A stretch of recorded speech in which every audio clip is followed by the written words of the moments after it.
Abuti. Say hello to the children. Sanibona bantwana. Today, we're learning about family. Are you ready, kids? So, in this family, there is a father, there is a mother, a brother, and a sister. Now let's learn the words in isiZulu. What is the word for father in isiZulu? That's right, it's ubaba. And what is the word for mother in isiZulu? Very good, umama. Now what is the word for sister?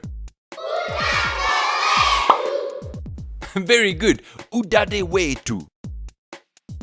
And what is the word for brother in isiZulu? That's right, umfowethu. Now in this family, there is also a cat. What is the word for cat in isiZulu?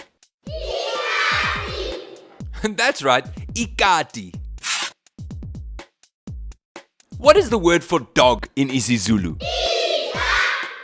Very good, inja.